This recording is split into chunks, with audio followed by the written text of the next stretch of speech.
CPA chalk piece academy. இது bro channel, கல்வி உளவியலுக்கான channel. வருகின்ற PGTRB தேர்வு எழுதி ஆசிரியராகும் கனவுடன் உள்ள அனைத்து ஆசிரியர் பெருமக்களுக்கும் மனமார்ந்த வாழ்த்துக்களை தெரிவித்துக் கொண்டு இந்த வீடியோவை ஆரம்பிக்கிறோம். இது PGTRB 2026 கல்வி உளவியல் பாடத்திற்கான வீடியோவாகும். இது வாட்ஸ்அப்பில் நடக்கும் எக்ஸாமிற்கான வீடியோ. இது யூனிட் 1 கிளாஸ் நம்பர் 8. ஒரே மாதிரியான கல்வி முறை என்ற தலைப்பின் கீழ் இந்த வீடியோ உருவாக்கப்பட்டுள்ளது. இந்த வீடியோவை நீங்கள் பார்த்துவிட்டு இதற்கான மெட்டீரியலை இதற்கென்று உள்ள வாட்ஸ்அப் நம்பரில் பெற்று அதிலிருந்து புத்தம் புதிய வினாக்கள் உருவாக்கப்பட்டு தேர்வு பயிற்சியானது நடைபெற்று கொண்டுள்ளது. நீங்களும் இந்த பயிற்சியில் சேர்ந்து பயிற்சி பெற்று ஆசிரியராகும் உங்கள் கனவை நிறைவேற்றுவதற்கு இந்த பயிற்சியில் சேரலாம். அதற்கு இந்த வீடியோவில் காண்பிக்கக்கூடிய நம்பரில் தொடர்பு கொண்டு விளக்கங்கள் பெற்று சேர்ந்து பயிற்சி பெறுங்கள். இப்போ நம்ம இந்த வீடியோக்குள்ளே போகிறோம். ஒரே மாதிரியான கல்வி முறை, யூனிஃபார்ம் பேட்டர்ன் ஆஃப் எஜுகேஷன்.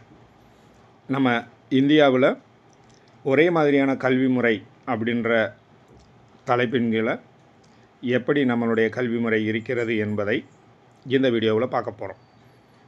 நம்முடைய முன்னுரையாக பார்க்குறோம். இந்தியா சுதந்திரம் அடைந்த பிறகு பல கொள்கைகள் மற்றும் திட்டங்கள் மூலம் கல்வித்துறையில் மிகப்பெரிய முன்னேற்றம் ஏற்பட்டுள்ளது. இந்த கொள்கைகள் மூலம் மாற்றங்கள் கோரப்பட்டிருந்தாலும் காலனித்துவ ஆட்சியிலிருந்து வெளியே வந்த 7 தசாப்தங்களுக்கு பிறகும், இந்த தசாப்தங்கள் அப்படின்னா 10 ஆண்டுகளை குறிக்கும். அதாவது ஒரு தசாப்தம் என்பது 10 ஆண்டுகளை குறிக்கும். 7 தசாப்தங்கள் அப்படின்னா 70 ஆண்டுகள். ஸோ 70 ஆண்டுகளுக்கு பிறகும் பல பிரச்சனைகள் தீர்க்கப்படாமல் உள்ளன நமது இந்தியாவில். எந்தவித ஏற்றத்தாழ்வுகளும் இன்றி ஒட்டுமொத்த நாட்டிற்கும் சேவை செய்யும் ஒரு சீரான கல்விக் கொள்கையை செயல்படுத்துவதில் நாம் படுதோல்வி அடைந்துள்ளோம் அப்படின்னு சொல்கிறாங்க. அதாவது எல்லாருக்கும் சமமான கல்வியை இன்னும் நம்மளால் கொடுக்க முடியல அப்படின்றதான் இதனுடைய அர்த்தம். இந்த தோல்விக்கு காரணமான காரணிகள் என்னன்னு பார்த்தோம்னா, பரந்த மக்கள் தொகைன்னு சொல்கிறாங்க. அதாவது அதிகமான மக்கள் தொகை, மக்களின் பொருளாதார நிலை, ஒவ்வொருத்தருடைய எக்கனாமிக்கல் கண்டிஷனை சொல்கிறாங்க. சமூக மற்றும் கலாச்சார தடைகள், ஒவ்வொரு சமூகத்துக்கும் ஒரு தடை இருக்கும், ஒவ்வொரு கலாச்சாரத்துக்கும் ஒரு தடை இருக்கும்.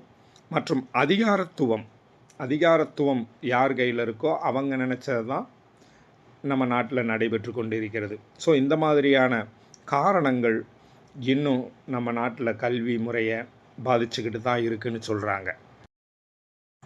இன்னும் சில காரணங்களை சொல்கிறாங்க. கல்வி அறிவின்மை, பாலின பாகுபாடு, அதாவது ஆண் பெண் ஒவ்வொருத்தருக்கும் தனித்தனியான கல்வி முறையை நம்ம நாட்டில் பார்க்குறோம். எண்ணற்ற கல்வி வாரியங்கள், அதாவது நிறைய கல்வி வாரியங்கள் இருக்கின்றன. பிராந்திய மொழிகளின் ஆதிக்கம், ஒவ்வொரு ஏரியாவிலும் இருக்கக்கூடிய ஒவ்வொரு மொழி தனது ஆதிக்கத்தை செலுத்தி கொண்டுள்ளது.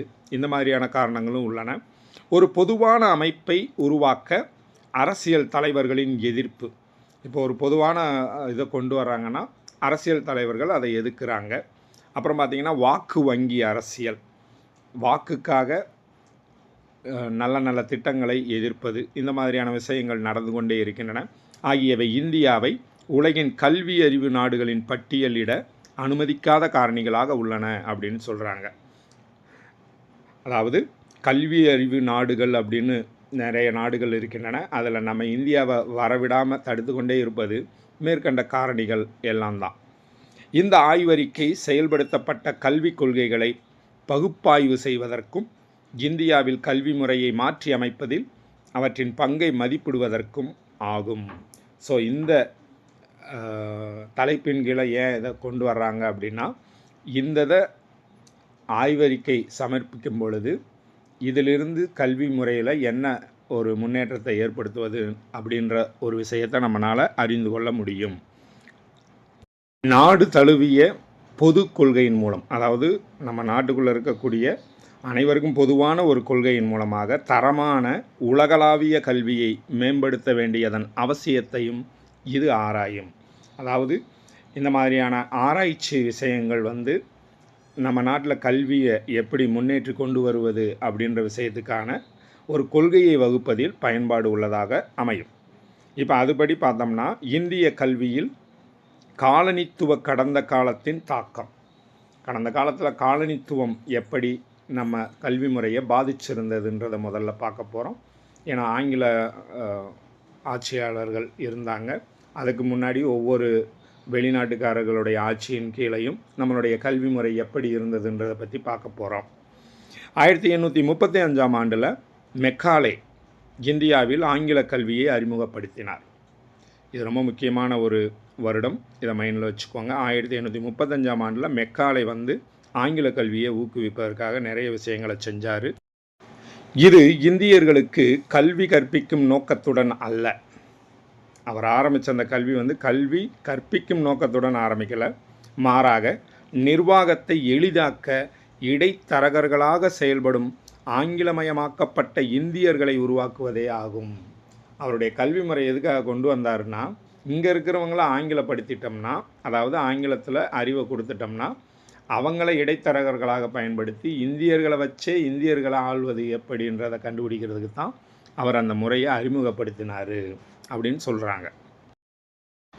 அதனால் என்ன பண்ணுறாங்க அப்படின்னா, வில்லியம் பெண்டிங் 1838ஆம் ஆண்டில் மெக்காலே குறிப்புகள், அதாவது மெக்காலே மினிட் அப்படின்ற ஒரு தலைப்பில் பரிந்துரைகளை பின்பற்றி இந்தியாவில் மேற்கத்திய கல்வியை விரிவுபடுத்தும் கொள்கையை அறிமுகப்படுத்தினார். ஸோ அந்த வில்லியம் பெண்டிங் 1838 தான் இந்த முறையை கொண்டு வராரு. 1844ஆம் ஆண்டில் ஆங்கிலம் தெரிந்த இந்தியர்கள் அரசாங்க வேலை பெற தகுதியுடையவர்கள் என்று ஹார்டிங் பிரபு அறிவித்தார். ஸோ ஆங்கிலத்தை எல்லாருக்கும் சொல்லி கொடுத்துட்டு அது தெரிஞ்சவங்களுக்கு மட்டும்தான் அரசாங்க வேலை அப்படின்றத உருவாக்குனாங்க. அதை உருவாக்குனவர் யார் அப்படின்னு பார்த்தீங்கன்னா ஹார்டிங் பிரபு அப்படின்றவர் தான். ஏன்னா இந்த விஷயங்கள்லாம் நமக்கு தெரிஞ்சிருக்கணும், இதில் நிறைய பெயர்கள் வந்து கொண்டே இருக்கும். இது ஆங்கில கல்வியை ஆதரிக்க இந்தியர்களை தூண்டியது. ஸோ ஆங்கில கல்வியை அதனால தான் இந்தியர்கள் அதிகமாக கற்றுக்கிறணும்னு தூண்டப்பட்டது. சார்லஸ் வுட் இந்தியாவில் உயர்கல்வியை விரிவுபடுத்த முயன்றார். அடுத்தவர் வராரு, அவர் யாருன்னா சார்லஸ் வுட். இவர் என்ன பண்ணுறாருன்னா இந்தியாவில் உயர்கல்வியை கொண்டு வர்றாரு, அதை விரிவுபடுத்த முயன்றார். சர் வில்லியம் ஹண்டர் அடுத்தவர் வராரு. அவருடைய தலைமையில் 1882ஆம் ஆண்டு ஹண்டர் கமிஷன் அப்படின்னு ஒரு கமிஷன் அமைக்கப்பட்டது. கல்விக்கு அரசாங்கங்கள் மானியம் வழங்க வேண்டும் என்று பரிந்துரைத்தது. இந்த ஸ்காலர்ஷிப் இப்போ நம்ம வாங்குகிறோம் இல்லைங்களா, அந்த மாதிரி அந்த காலத்திலேயே கல்விக்கு அரசாங்கங்கள் மானியம் வழங்க வேண்டும் என்று பரிந்துரை செய்யப்பட்டது. ஸோ அப்படி தான் இந்த கல்வியானது அந்த காலத்தில் ஆரம்பிக்கப்பட்டது. இந்தியர்களுக்கு கல்வி கற்பது தங்களுக்குள் தேசியவாத உணர்வை தூண்டிவிடும் என்றும் இறுதியில் நாட்டில் தங்கள் ஆதிக்கத்திற்கு அச்சுறுத்தலாக மாறும் என்றும் ஆங்கிலேயர்கள் அஞ்சினர். ஸோ ஆங்கிலக்காரங்க என்ன நினச்சாங்க அப்படின்னா, இந்த கல்வியை அவங்க கற்றுக்கிட்டாங்கன்னா தேசிய அளவில் அவங்களுக்குள்ள ஒரு உணர்வு தூண்டப்பட்டு இந்தியர்கள் நமக்கு எதிராகவே திரும்புவார்கள் அப்படின்னு அவங்க பயந்தாங்க. எல்லா மக்களுக்கும் கல்வி கிடைக்கவில்லை. அதனால் எல்லா மக்களுக்கும் அந்த காலத்தில் கல்வி கிடைக்கலை. வேத பள்ளிகள் மற்றும் மதரசாக்கள் பிரிட்டிஷ் கல்வியை செலவிட முடியாத பல இந்தியர்களுக்கு அடிப்படை கல்வியை வழங்குவதில் வெற்றி பெற்றன. அதாவது செலவழிக்க முடியாத ஆட்கள் நிறைய இருந்தாங்க. ஸோ அவங்களுக்கு தேவையான அடிப்படை கல்வியை இவங்க இந்த ஆங்கில கல்விக்காரங்க கொடுத்தாங்க. விழிப்புணர்வு இல்லாததால் நமது முன்னோர்களின் புகழ்பெற்ற கடந்த காலத்தையும் குறிப்பிடத்தக்க சாதனைகளையும் நம்மால் போற்ற முடியவில்லை. ஸோ அந்த காலத்தில் விழிப்புணர்வு இல்லாத காரணத்தினால அதை நம்ம பெருசாக இப்பொழுது போற்ற முடியவில்லை அப்படின்னு வருத்தமாக இருக்கிறது. பல சமூக சீர்திருத்தவாதிகள் இந்திய மக்களுக்கு கல்வி கற்பிக்க வேண்டிய அவசர தேவையை உணர்ந்து இந்த முயற்சிக்கு முடிந்தவரை தேவையான நடவடிக்கைகளை எடுத்தனர். ஸோ சில சீர்திருத்தவாதிகளின் முயற்சியால் தான் அந்த காலத்தில் கல்வியானது அனைவருக்கும் கிடைக்கப்பெற்று கொண்டு இருந்ததாக சொல்கிறாங்க. ஸோ சுதந்திரத்துக்கு முன்னாடி எப்படி நம்ம கல்வி முறை இருந்ததுன்றதை பார்த்தோம். இப்போ சுதந்திர இந்தியாவில் கல்விக் கொள்கைகள் பார்க்க போகிறோம். ஏன்னா ஆங்கிலக்காரங்க வெளியே பின்னாடி நம்ம நாட்டில் கல்வியானது எப்படி முன்னேற்றம் கண்டு வந்து கொண்டிருக்கிறது அப்படின்றத பார்க்க போகிறோம். சுதந்திர இந்தியாவில் கல்விக் கொள்கைகள். இந்தியாவில் சுதந்திரம் அடைந்த உடனேயே கல்வி சீர்திருத்தங்களை திட்டமிடுவதற்காக 3 கமிஷன்கள் நியமிக்கப்பட்டன. ஸோ நம்ம சுதந்திரம் அடைஞ்ச பின்னாடி ஒரு 3 கமிஷன்கள் உருவாக்கப்பட்டன. அதில் முதல் கமிஷன் என்னென்னா 1949ஆம் ஆண்டு பல்கலைக்கழக கல்வி ஆணையம் உருவாக்கப்பட்டது. அதுக்கப்புறம் 1952-53 வருஷத்தில் இடைநிலை கல்வி ஆணையம் உருவாக்கப்பட்டது. அடுத்து 1964-66ஆம் ஆண்டு வாக்கில் கல்வி ஆணையம்னு ஒன்று உருவாக்கி இந்த ஆணையங்கள் பாடத்திட்டம், மதிப்பீடு, ஆசிரியர் கல்வி போன்றவற்றில் கவனம் செலுத்தின. இந்த கல்வித்துறை ஒரு அமைச்சரின் தலைமையிலான மனிதவள மேம்பாட்டு அமைச்சகத்தின் ஒரு பகுதியாக இருந்தது. அப்பயே மனிதவள மேம்பாட்டுத்துறை அப்படின்னு ஒன்று உருவாக்கி அதுக்குன்னு ஒரு அமைச்சரையும் வச்சுருந்தாங்க. 1945ஆம் ஆண்டில் அகில இந்திய தொழில்நுட்ப கல்வி கவுன்சில் அப்படின்னு ஒன்று உருவாக்குனாங்க. அதுக்கப்புறம் அகில இந்திய தொழில்நுட்ப கல்வி கவுன்சில் உருவாக்குறாங்க. அதுக்கப்புறம் 1953இல் பல்கலைக்கழக மானிய குழு உருவாக்கப்பட்டது. மற்றும் 1961ஆம் ஆண்டில் தேசிய கல்வி ஆராய்ச்சி மற்றும் பயிற்சி கவுன்சில் NCERT அப்படின்ற அந்த அமைப்பையும் உருவாக்குறாங்க. இதில் நிறைய ஆண்டுகள் வந்துள்ளன, அதையும் மனதில் பதிய வைத்து கொள்ளுங்கள். அடுத்து பார்த்திங்கன்னா 1986ஆம் ஆண்டில் பிரதமர் ராஜீவ்காந்தியால் 2வது முறையாகும் அப்படின்னு கொடுத்துருக்குறாங்க. அதாவது கல்விக் கொள்கையை உருவாக்கியிருந்தார். அதுக்கப்புறம் தற்போது புதிய தேசிய கல்விக் கொள்கை 2017க்கான வரைவு தயாரிக்க கஸ்தூரிரங்கன் தலைமையில் புதிய குழு நியமிக்கப்பட்டுள்ளது. 2017 ஒரு புதிய குழு உருவாக்கப்பட்டு புதிய தேசிய கல்விக் கொள்கையை உருவாக்கி 2020 அது வெளியிடப்பட்டும் உள்ளது. இன்னும் அது அனைத்து மாநிலங்களுக்கும் நடைமுறைப்படுத்தவில்லை. இப்போ நம்ம பார்க்குறது தேசிய கல்விக் கொள்கை 1968. அதான் நேஷனல் லெவலில் ஒரு கல்விக் கொள்கை, இந்திய லெவலில் ஒரு கல்விக் கொள்கை 1968 உருவாக்கியிருந்தாங்க. 1968ஆம் ஆண்டில் திருமதி இந்திரா காந்தி இந்தியாவின் பிரதமராக இருந்தபோது முதல் தேசிய கல்விக் கொள்கை உருவாக்கப்பட்டது. இது ரொம்ப முக்கியமான ஆண்டு, அதை மைண்டில் வச்சுக்கோங்க. 1968ஆம் ஆண்டின் தேசிய கல்விக் கொள்கை மற்றும் 1964ஆம் ஆண்டின் கல்வி ஆணைய அறிக்கை, 1964ஆம் ஆண்டின் கோத்தாரி ஆணைக்குழு அறிக்கை என்றும் அழைக்கப்படுகிறது. ஸோ இந்த 1964 உருவாக்கப்பட்ட கல்வி ஆணைய அறிக்கை கோத்தாரி குழு தான் உருவாக்குனாங்க. ஸோ அதை கோத்தாரி ஆணைக்குழு அறிக்கை என்றும் அழைக்கப்படுகிறது. இது மனிதவள மேம்பாட்டு அமைச்சகத்தால் வெளியிடப்பட்டது. இந்த கல்விக் கொள்கையானது மனிதவள மேம்பாட்டு அமைச்சகத்தால் வெளியிடப்பட்டது. தீவிர மறுசீரமைப்பு என்று அழைப்பு விடுத்தன. இதை மறுசீரமைப்புன்ற பெயரில் தான் இந்த ஆணையம் அறிக்கை வெளியிட்டது. மற்றும் அனைவருக்கும் சம வாய்ப்புகளை வழங்க விரும்பியது. அந்த காலத்தில் இருந்தவங்களுக்கு அந்த காலகட்டத்தில் அனைவருக்கும் சமமான கல்வியை வழங்க வேண்டும் என்று விரும்பியது. இந்த கொள்கையின் முக்கிய நோக்கம் ஒரு பொதுவான பள்ளி கல்வியை உருவாக்குவதாகும். ஸோ அனைவருக்கும் ஒரு பொதுவான கல்விக் கொள்கையை உருவாக்கி வைக்கணும் அப்படின்றது தான் NPE அப்படின்னு அதை சுருக்கமாக சொல்கிறாங்க இங்கிலீஷில். அதனுடைய குறைபாடுகள் 1968 உருவாக்கப்பட்ட இந்த NPEயினுடைய குறைபாடுகள் என்னன்றதை பார்க்குறோம். இந்த கொள்கையின் சில குறைபாடுகள் மற்றும் தோல்விகள் இருந்தன. இதில் சில குறைபாடுகளும் இருந்தன, அதனால் தோல்வியும் ஏற்பட்டன. அந்த குறைபாடுகள் என்னன்னு நம்ம பார்த்தோம்னா, உலகளாவிய தொடக்க கல்வின்னு இங்கே கொடுத்துருக்காங்க. இதை ஒருங்கிணைந்த தொடக்க கல்வின்னு கூட நீங்கள் எடுத்துக்கோங்க. ஒருங்கிணைந்த அனைவருக்கும் தொடக்க கல்வி அப்படி வச்சுக்கோங்க. தொழிற்கல்வி மற்றும் உயர்கல்வி ஆகியவற்றில் போதுமான கவனம் கிடைக்கவில்லை. ஸோ தொடக்க கல்வியும் சரி, தொழிற்கல்வியும் சரி, உயர்கல்வியும் சரி, அதுக்கு முக்கியத்துவம் வழங்கப்படவில்லை, அதாவது கவனம் கிடைக்கவில்லை. இது நீண்ட கால கண்ணோட்டத்துடன் வடிவமைக்கப்பட்ட ஒரு கொள்கை. இந்த கொள்கை நீண்ட கால கண்ணோட்டத்தோடு உருவாக்கப்பட்ட ஒரு கொள்கை. ஆனால் வளர்ந்து வரும் மாற்றங்களை நிவர்த்தி செய்வதில் தோல்வியடைந்தது. ஏன்னா டெவலப்மெண்ட் நடந்து கொண்டே இருக்கும் ஒவ்வொரு வருஷமும். அதற்கு ஏற்றது போல தன்னை அது மாற்றிக்கொள்ளவில்லை. இந்த கொள்கையால் கல்வி அறிவின்மையை ஒழிக்க முடியாது அப்படின்னு நம்பப்பட்டது.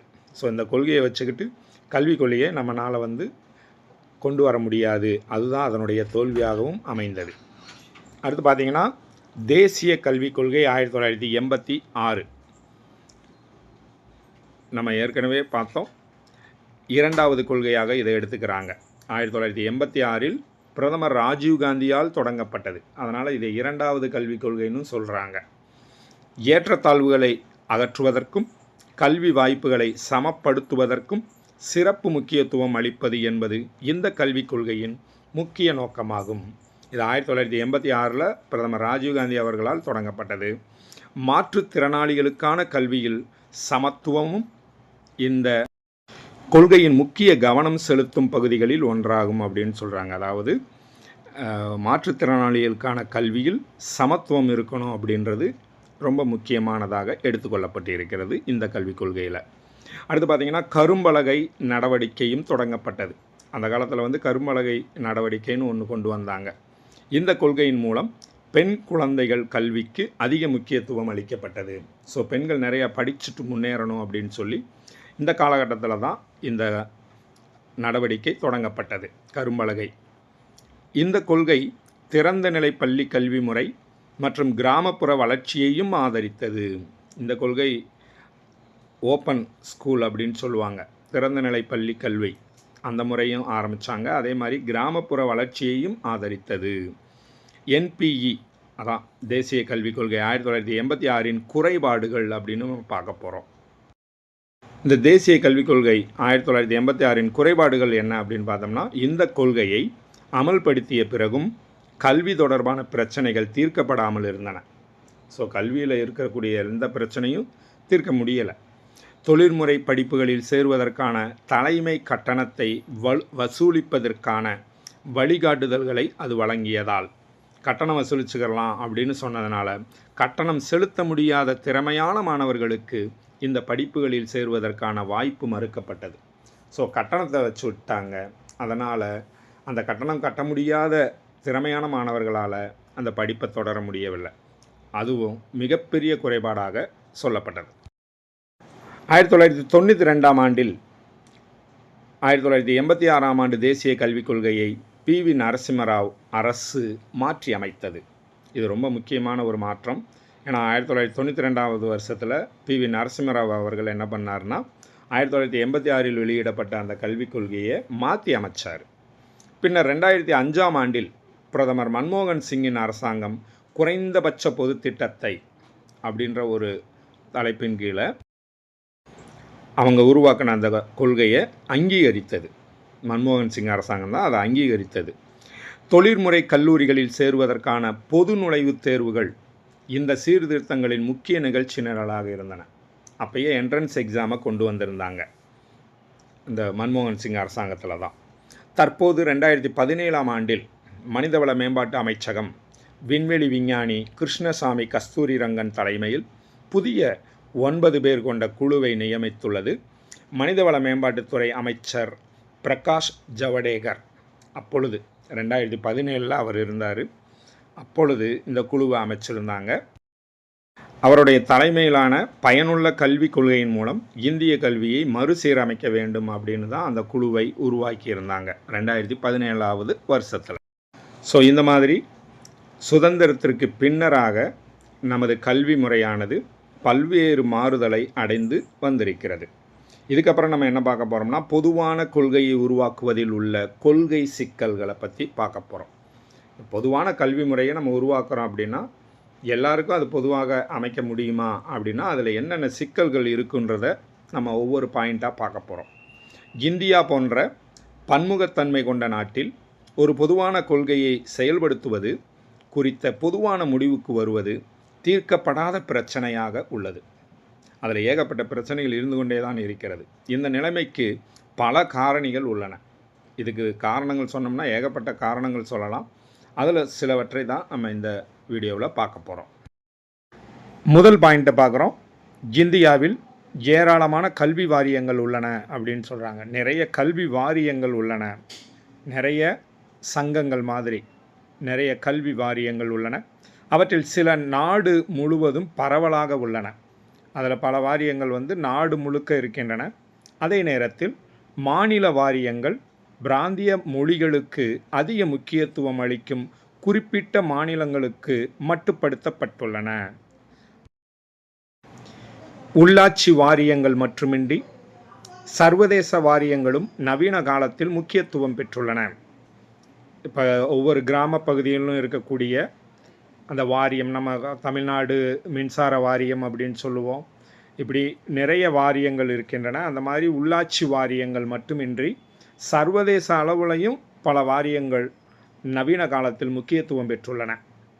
அந்த மாதிரி பார்த்தோம்னா, உறைவிட பள்ளி கல்வி என்ற கருத்துரு பின்வருமாறு இந்திய பள்ளிகள் மற்றும் கல்லூரிகளுக்கு வரும் பிற நாடுகளைச் சேர்ந்த மாணவர்கள் தாங்கள் தேர்ந்தெடுத்த தொழில் பாதையை தொடர பொறுப்பேற்க வேண்டும் அப்படின்றாங்க. அதாவது உண்டு உறைவிட பள்ளிகள் அப்படின்னு இருக்கும். அதில் வெளிநாட்டு மாணவர்களும் படிக்கிறதுக்கான வாய்ப்புகள், அதுக்கேற்ற பொறுப்பையும் ஏற்க வேண்டும் அப்படின்னு சொல்லப்படுது. ஸோ யார் வேணும்னாலும் அந்த பள்ளியில் சேர்ந்து படிக்கலாம். அதுக்கான பொறுப்பும் அந்த பள்ளிகளுக்கு உண்டு. யார் வெளிநாட்டிலேருந்து படித்தாலும் அவங்களுக்கும் கல்வியானதுக்கு வழங்கப்பட வேண்டும் என்பது தான். ஸோ அதனால தான் ஒரு பொது கல்வின்றதில் ஒரு பிரச்சனை ஏற்படுறதுக்கான வாய்ப்பு இருக்கிறது. எனவே ஒரு பொதுவான கொள்கை பல்வேறு கல்வி வாரியங்களுடன் இணைக்கப்பட்ட இந்த பள்ளிகளின் வேறுபட்ட தேவைகளை பூர்த்தி செய்யாது அப்படின்னு சொல்கிறாங்க. ஸோ அந்த ஒரு பொதுவான கொள்கையை உருவாக்குனா, இப்போ பிற நாடுகளிலிருந்து வரக்கூடிய மாணவர்களுக்குன்னு ஒரு தனி கொள்கை வைக்க முடியாது. ஸோ ஒவ்வொரு பகுதிக்கும், அதாவது பிராந்தியம்னு சொல்லுவோம், ஒவ்வொரு மாநிலத்துக்கும் ஒவ்வொரு பகுதிக்கும் தேவையான கொள்கைகளை புதுசாக உருவாக்க முடியாது. அப்போ ஒரு பொதுவான கொள்கை அப்படின்றது எல்லாத்துக்கும் பொருந்துவதாக இருக்காது. ஸோ ஒவ்வொருத்தருடைய எதிர்பார்ப்பையும் இந்த பொதுவான கொள்கையானது பூர்த்தி செய்யாது அப்படின்னு சொல்கிறாங்க. அடுத்து 2வது விஷயத்தை பார்க்குறோம். மாணவர்களின் மாறிவரும் தேவைகள். இப்போ இன்றைக்கி இருக்கக்கூடிய மாணவர்களுடைய தேவைகள் மாறிக்கொண்டே இருக்கின்றன மற்றும் தொழில்நுட்ப முன்னேற்றத்திற்கு ஏற்ப கூடுதல் பயிற்சி மற்றும் உள்கட்டமைப்பின் அவசியத்தை வலியுறுத்துகிறது.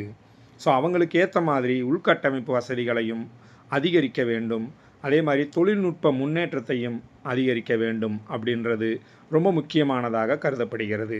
இந்த கோரிக்கைகள் நிலவும் பிராந்திய நிலைமைக்கு ஏற்ப செயல்படுத்தப்பட வேண்டும். ஸோ ஒவ்வொரு பகுதிக்கும் ஏற்றது போல இந்த உள்கட்டமைப்பு வசதி, தொழில்நுட்ப முன்னேற்றம் இதெல்லாம் ஏற்படுத்தி தர வேண்டும். அவை பொதுவானவை அல்ல. ஒட்டுமொத்த நாட்டிற்காகவும் ஒரு கல்விக் கொள்கை உருவாக்கப்பட்டால் இந்த மாற்றங்களுக்கு பொருந்தாது. ஸோ ஒவ்வொரு பகுதியிலையும் தேவையான விஷயங்களை முன்னேற்றணும், உள்கட்டமைப்பு வசதிகளை உருவாக்கணும் அப்படின்ற பொழுது ஒரு நாட்டுக்கே ஒரு பொதுவான கல்விக் கொள்கை உருவாக்கப்பட்டால் இந்த மாதிரி விஷயங்களை முன்னேற்றுவதில் பிரச்சனையாகத்தான் இருக்கும். இந்த சூழ்நிலையில் ஒரு கொள்கை பரிந்துரைக்கக்கூடிய பொதுவான வழிகாட்டுதல்களை கடைபிடிப்பது கடினம். ஒரே ஒரு கொள்கை இவங்க எல்லாருடைய தேவையும் பூர்த்தி செய்யுமா அப்படின்னு பார்த்தா கட்டாயம் பூர்த்தி செய்வது கடினம்தான். ஸோ அது சொல்லக்கூடிய பொதுவான வழிகாட்டுதல்கள் எல்லோராலையும் கடைபிடிப்பது என்பது மிகவும் ஒரு கடினமான ஒரு விஷயமாக தான் பார்க்கப்படுகிறது. அடுத்து என்ன பார்க்குறோம் அப்படின்னா, 3வது பாயிண்ட்டு, இந்தியா ஒரு விவசாய நாடாக இருப்பது பெரும்பாலும் விவசாய சமூகங்களை சார்ந்துள்ளது. ஸோ இந்தியா ஒரு விவசாய நாடுன்றதுனால விவசாய சமூகம்தான் அதிகமாக இருப்பாங்க.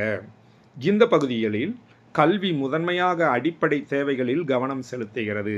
அப்போ இந்த மாதிரியான பகுதிகளில் பார்த்திங்கன்னா கல்வியை ஒரு முதன்மையான அனைவருக்கும் தேவையான அடிப்படை தேவைகளில் ஒன்றாகவே எடுத்துக்கொள்ளப்படுகிறது. அப்போ உள்கட்டமைப்பு மற்றும் வசதிகள் இல்லாததால், ஸோ அந்த பகுதிகளில் பார்த்திங்கன்னா உள்கட்டமைப்பு வசதி இல்லாததுனால குழந்தைகளுக்கு தரமான கல்வி கிடைக்கவில்லை மற்றும் அரசாங்கத்தால் தொடங்கப்பட்ட திட்டங்கள் பல கிராமப்புற குழந்தைகளை சென்றடைய தவறிவிட்டன அப்படின்னு சொல்கிறாங்க. ஸோ கிராமப்புறத்தில் இருக்கக்கூடிய குழந்தைகளுக்கு இத்தனை வசதிகளும் கிடைக்கவே இல்லை என்பது தான் உண்மை. என பல குழந்தைகளுக்கு போய் சேரவே இல்லைன்றது தான் மிக முக்கியமான பிரச்சனையாக எடுத்துக்கொள்ளப்படுகிறது. பெரும்பாலான பள்ளிகள் குறைந்தபட்ச வசதிகளுடன் இயங்குகின்றன. இந்த கிராம பகுதிகளில் போய் பார்த்தீங்கன்னா தெரியும், பல பள்ளிகள் வசதிகளே கிடையாது, குறைந்தபட்ச வசதிகளோடு தான் இருக்கின்றன. ஆசிரியர்கள் கற்பிக்க முடிகிறது, அவங்க சொல்லித்தர்றாங்க. உயர்நிலைப் பள்ளிகள் மற்றும் கல்லூரிகளின் பற்றாக்குறை பல மாணவர்கள் கல்வியை தொடர்வதை தடுக்கிறது. ஸோ அதுக்கு தேவையான, அதாவது படித்து வெளியேறி போகக்கூடிய அனைவரும் சேர்ந்து படிக்கக்கூடிய அளவில் உயர்நிலைப் பள்ளிகளும் அதே நேரத்தில் கல்லூரிகளும் பற்றாக்குறை ஏற்படுறதுனால அவர்கள் தங்களுடைய கல்வியை தொடர்வதில் சிக்கல் ஏற்படுகிறது. ஸோ ஒரு பொதுவான தேசிய கொள்கையை கொண்டிருப்பது இந்த கிராமப்புற சூழ்நிலைக்கு பொருந்தாது. ஒரு தேசிய அளவில் ஒரு கொள்கையை வச்சுக்கிட்டு அதை கிராமப்புறத்துக்கும் அதே கொள்கை தான் கொண்டு போவோம் அப்படின்னா அது பொருந்தாததாக அமைகிறது. ஏனெனில் இந்த பள்ளிகள் நிறுவப்பட்ட தேசிய தரங்களை சமாளிப்பது மிகவும் கடினமான பணியாக இருக்கும்.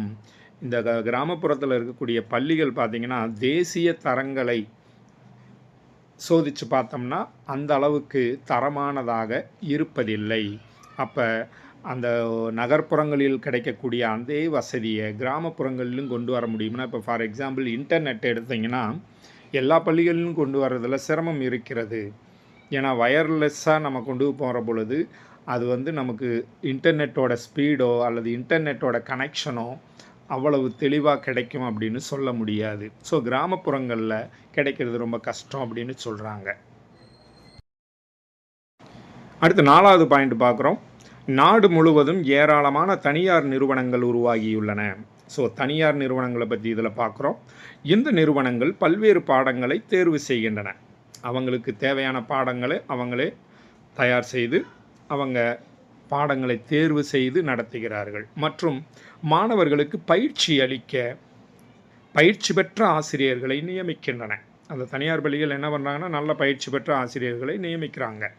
இந்த நிறுவனங்கள் மேற்கத்திய கருத்துக்களை பின்பற்றி மாணவர்களின் எதிர்காலத்தில் அதிக கவனம் செலுத்துகின்றன. ஸோ தனியார் பள்ளிகள் என்ன பண்ணுறாங்க அப்படின்னா பல டெக்னாலஜிகள் அல்லது பல நாடுகளிலிருந்து எடுத்துக்கொள்ளப்பட்ட கொள்கைகளை பயன்படுத்தி அவங்களுக்கு தேவையான கல்வியை வழங்குகிறாங்க.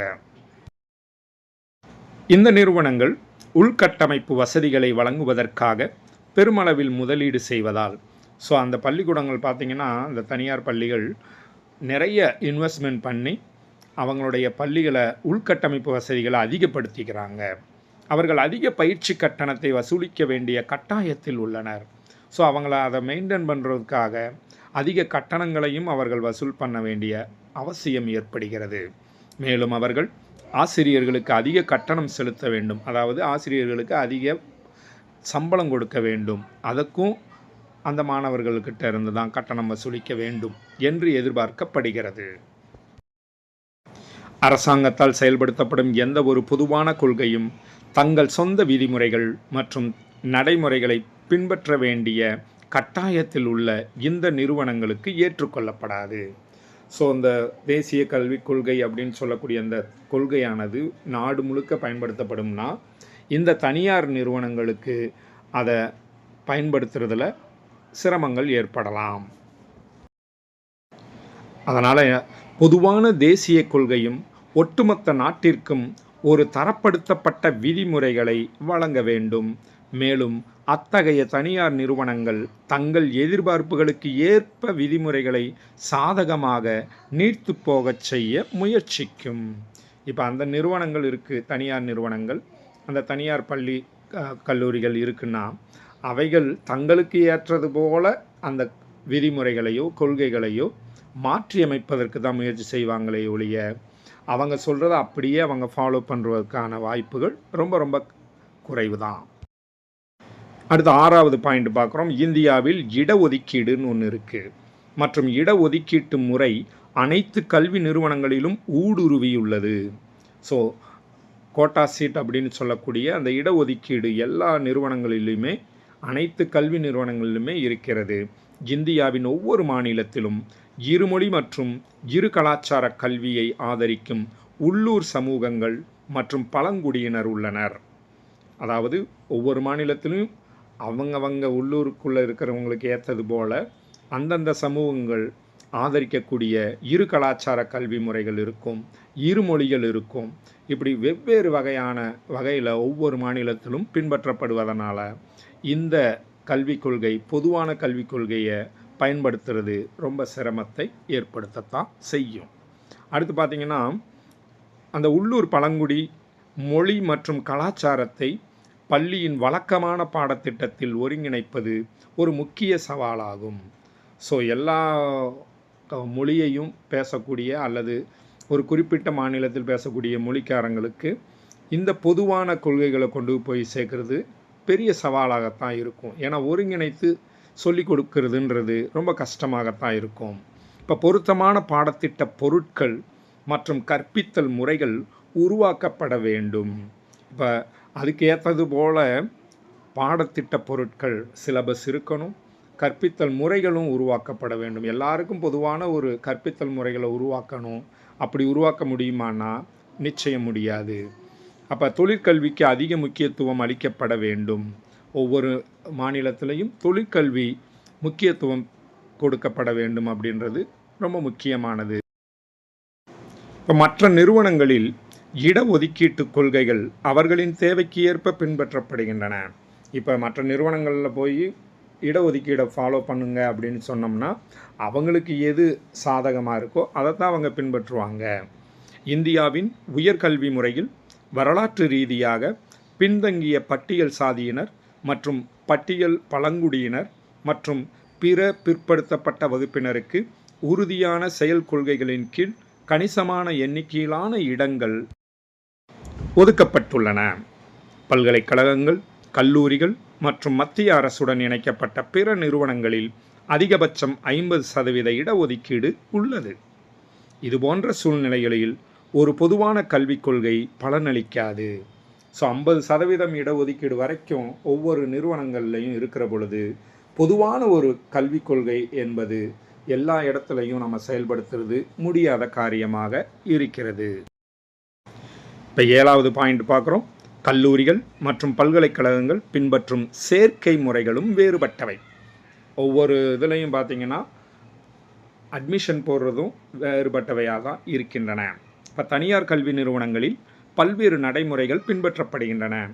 ஒரு நிறுவனம் என்ட்ரன்ஸ் வச்சு எடுப்பாங்க, ஒரு நிறுவனம் கேபிட்டேஷன் ஃபீஸ் வாங்கிட்டு சேர்ப்பாங்க, ஒரு நிறுவனம் என்ன முடியுதோ அதை வசூல் பண்ணிவிட்டு சேர்க்கலாம். இப்படி ஒவ்வொரு நிறுவனமும் தங்களுக்கு ஏற்றது போல பின்பற்றுகிறார்கள். இப்போ தனியார் கல்வி நிறுவனங்களில் பல்வேறு நடைமுறைகள் பின்பற்றப்படுகின்றன.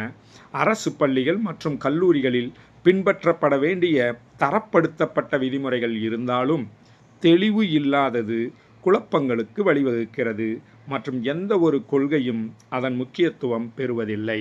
அதாவது அந்த பொது கொள்கையானது முக்கியத்துவமில்லாததாக இந்த பள்ளிகளிலும் கல்லூரிகளிலும் மாறிவிடுகிறது. அப்போ இந்த பொதுவான கொள்கை என்பது அங்கே கொஞ்சம் கேள்விக்குறியாகத்தான் இருக்கிறது. இப்போ 8வது பாயிண்ட்டை பார்க்குறோம். தொழில்முறை கல்வி நம் நாட்டில் மீண்டும் ஒரு பெரிய சவாலாக உள்ளது. அதாவது இன்ஜினியரிங் காலேஜ் இந்த மாதிரியான தொழில்முறை கல்விகள் இருக்கு இல்லைங்களா, அது ரொம்ப சவாலாக தான் இருக்குது.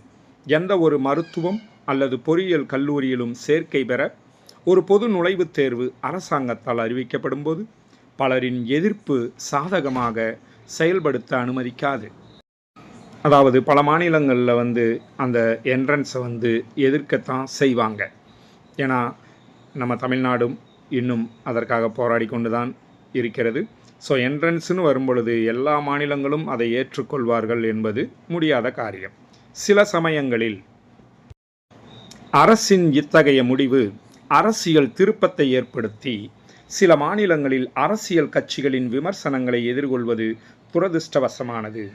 சில மாநிலங்களில் பார்த்திங்கன்னா இந்த கொள்கைகளுக்கு எதிராக அரசியல் கட்சிகளே இறங்கி அதற்கு எதிர்ப்பை காட்டுகின்றன. பல்வேறு மாநிலங்களில் இது நடைபெற்று கொண்டு தான் இருக்கிறது. இந்த என்ட்ரன்ஸுன்ற விஷயத்தை எதிர்த்து கொண்டு தான் இருக்கிறார்கள். இந்த தேர்வுகளை நடத்துவதிலும் முடிவுகளை அறிவிப்பதிலும் தேவையற்ற தாமதம் ஏற்படுவது பெரும்பாலும் இந்த தேர்வுகளுக்கு எதிரான போராட்டங்களின் விளைவாகும். அதாவது இந்த போராட்டங்கள் ஏன் ஏற்படுது அப்படின்னா, அது நடக்கக்கூடிய சூழ்நிலையும் அதனுடைய ரிசல்ட் வரக்கூடிய சூழ்நிலையும் அவர்களுடைய எதிர்ப்பு போராட்டங்களை எதிர்கொண்டு தான் ஆக வேண்டிய சூழ்நிலை உருவாகும். இப்போ மாணவர்களை சேர்க்க பல்வேறு பல்கலைக்கழகங்களால் நேர்காணல்கள், அதாவது இன்டர்வியூ வச்சும் எடுக்கிறாங்க, மற்றும் தேர்வுகளின் பல முறைகள் நடத்தப்படுகின்றன. தேர்வுகளும் பார்த்திங்கன்னா அந்த ஸ்டூடெண்ட்டை சேர்க்கிறதுக்கு முன்னால் பல கட்டங்களாக அது நடைபெறுகின்றன. என்ட்ரன்ஸ் வைப்பாங்க, இன்டர்வியூ வைப்பாங்க, அதுலேயும் 2-3 கட்டங்களாக நடக்கும். இந்த மாதிரி கவுன்சிலிங் நடக்கும். இந்த மாதிரி நடக்கிறதுனால இந்த பொதுக் கொள்கை என்பது ஈடுபடாது. ஸோ என்ன ஆகுதுன்னா, இந்த வகையான சேர்க்கை நடைமுறைகள் மூலம் பொதுவான கல்விக் கொள்கை அதன் நோக்கத்தை தோற்கடிக்கும். ஸோ இந்த மாதிரி இவ்வளவு பிரச்சனைகள் இருக்கிற பொழுது பொதுவான கல்விக் கொள்கைன்னு வரும் பொழுது அங்கே அதனுடைய நோக்கமே சிதைஞ்சு போகிறதுக்கான வாய்ப்பு இருக்கும். அதனால் அது தோல்வி அடைய வாய்ப்பு ஏற்படும். அடுத்து 9வது பாயிண்ட், தொழில்நுட்பத்தை அடிப்படையாக கொண்ட கற்றல் மற்றும் கற்பித்தல் இந்த நாட்களில் தவிர்க்க முடியாததாகிவிட்டது. டெக்னாலஜி படித்தே ஆக வேண்டிய சூழல் நம்ம உலகத்தில் இருக்கிறது. இப்போ கிராமப்புறங்களில் இன்னும் பல நிறுவனங்கள் உள்ளன. கிராமப்புறங்களில் நிறைய நிறுவனங்கள் இருக்கின்றன, அதாவது கல்வி நிறுவனங்கள். அவை மாணவர்களின் நவீன தொழில்நுட்ப முன்னேற்றத்தை பயன்படுத்த உதவும் அடிப்படை உள்கட்டமைப்பு வசதிகள் இல்லை. ஸோ அந்த நிறுவனங்களில் பார்த்திங்கன்னா, அந்த கல்வி நிறுவனங்களில் இன்றைய காலகட்டத்திற்கு தேவையான தொழில்நுட்பங்கள் இன்னும் அந்த கிராமப்புற மாணவர்களுக்கு கிடைக்கவே இல்லை. இப்போ ஒட்டுமொத்த தேசத்திற்கும் பொதுவான கொள்கை என்பது, அதாவது பொதுவான கல்விக் கொள்கை என்பது அனைத்து கல்வி நிறுவனங்களும் பின்பற்ற வேண்டிய ஒரே மாதிரியான கற்பித்தல் முறைகள், தரப்படுத்தப்பட்ட பாடப்புத்தகங்கள் மற்றும் பொதுவான மதிப்பீட்டு உத்திகளை கொண்டிருக்க வேண்டும். இதெல்லாம் பொதுவாகவே இருக்கணும். எல்லாத்துக்கும் ஒரே மாதிரியான கரெக்ஷன் பண்ணக்கூடிய விஷயங்களும் சரி, அவங்களுக்கு வைக்கிற என்ட்ரன்ஸும் சரி ஒரே மாதிரியாக இருக்க வேண்டிய கட்டாயம் இருக்கணும் அப்படின்னு சொல்லப்படுது. இது இன்னும் தீர்க்கப்பட வேண்டிய நடைமுறை சவாலாகும் அப்படின்றாங்க. அது இன்னமும் தீர்க்கவே முடியாத பிரச்சனையாக தான் இன்னும் இருக்கிறது. இப்போ 10வது பாயிண்ட்டும் பார்க்குறோம். ஒரு பொதுவான கல்விக் கொள்கை ஆசிரியர்களை நியமிக்க ஒரு குறிப்பிட்ட அளவிலான தகுதி, பயிற்சி மற்றும் நிபுணத்துவத்தை அமைக்கும். அதாவது ஆசிரியர்களுக்கே என்ன பண்ண வேண்டியது இருக்குது அப்படின்னா, அவங்கள நியமிக்கிறதுக்கும் அவங்களுக்குன்னு ஒரு தகுதி தேர்வு வைக்கப்படுகிறது, அவங்களுக்குன்னு ஒரு பயிற்சி தரப்படுகிறது. இதில் மிகப்பெரிய சவால் இருக்கத்தான் செய்கிறது.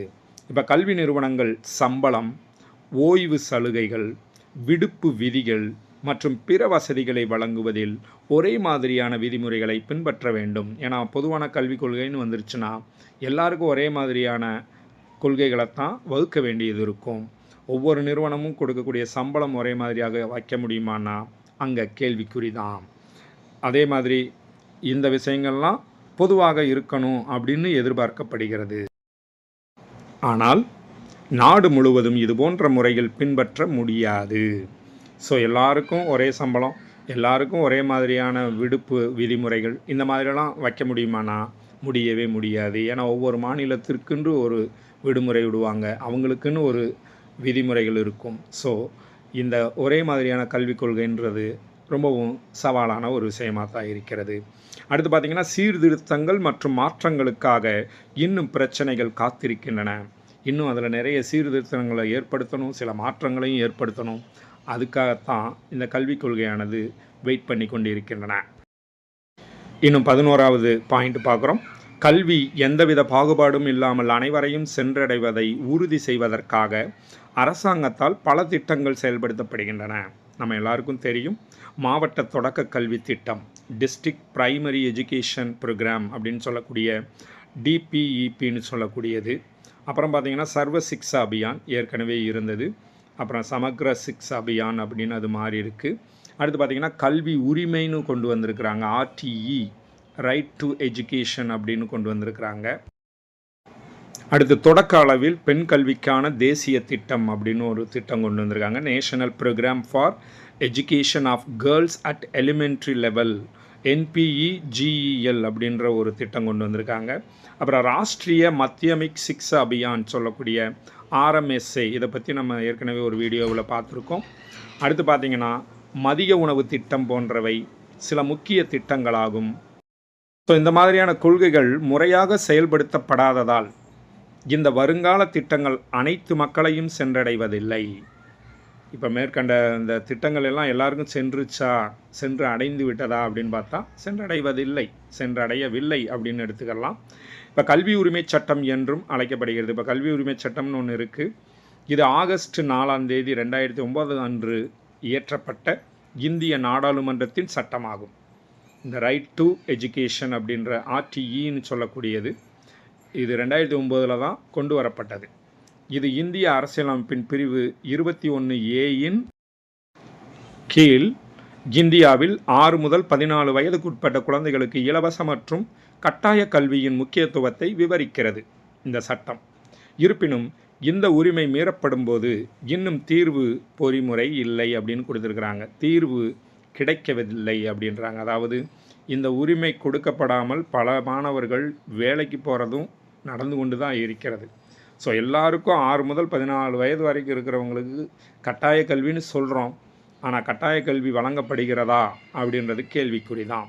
இப்போ ஒட்டுமொத்த நாட்டிற்கும் ஒரு பொதுவான கல்விக் கொள்கையை வகுப்பதில் இன்னும் பல சிக்கல்கள் உள்ளன அப்படின்றது தான் நிதர்சனமான உண்மை.